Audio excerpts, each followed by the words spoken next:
So we're going to talk about what is kombucha, the benefits of kombucha, and then finally how to make it. What all's in it? So we got tea, water, sugar, and a SCOBY. So a SCOBY is a symbiotic colony of yeast and bacteria. And I'll pass one around here. You can feel it. We might need some paper towels or something.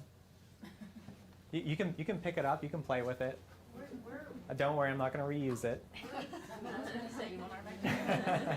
type of tea do you use? So I use just the plain black tea. I like the flavor of plain black tea, but I'll go into some of the other teas you can use. So a cool fact, no SCOBY or mother has ever been made in a laboratory. So they've tried to take all the different strains of bacteria and yeast and put it together, and they've never had a mother form. So all of these actually came from one ancient mother.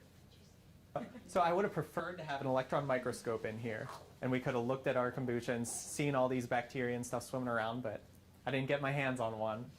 So I gave you the guys the next best thing. So we got pictures of some of the strains of bacteria and yeast that are in there. Okay.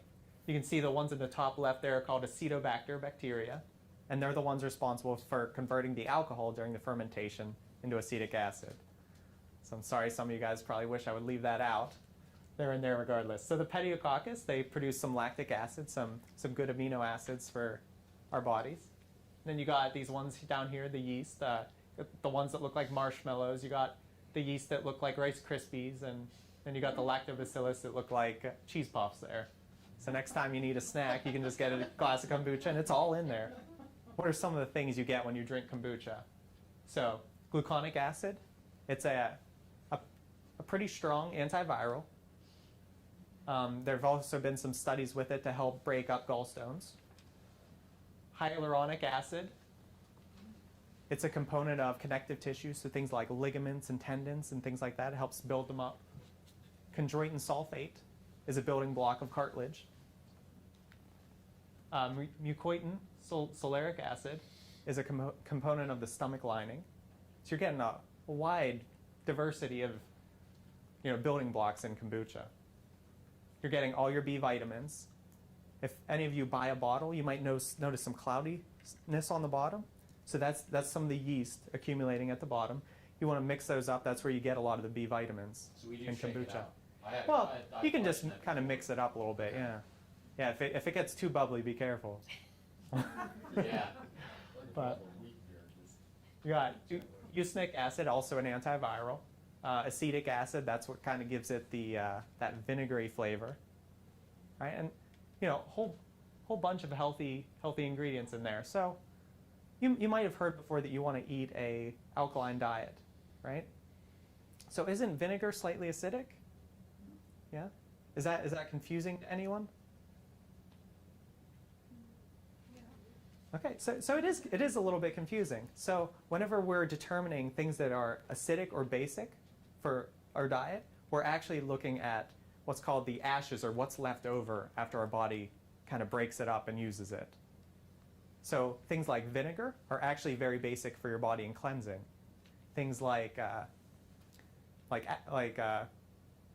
citrus or like lemon juice, citric acid, it's acidic. But as your body breaks it down and incorporates it, it's very basic and cleansing. What does kombucha taste like? It can have all assorted flavors depending on the temperature that you let it ferment at, the type of tea you use, how long you let it go.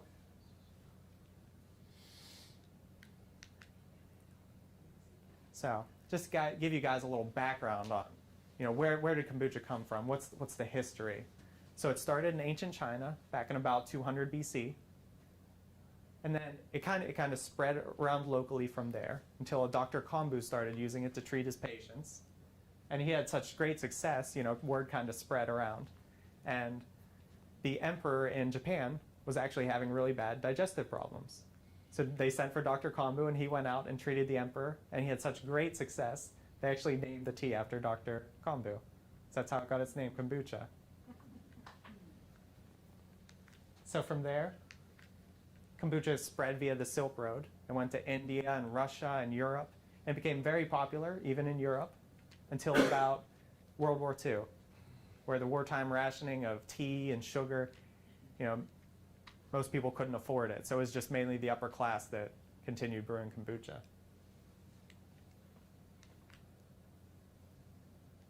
Let's talk a little bit about the benefits here. So if we were to break down the word probiotic, it means in favor of, pro, and biotic means life. It's fascinating how some people came up with these words. In favor of life. Such a great word.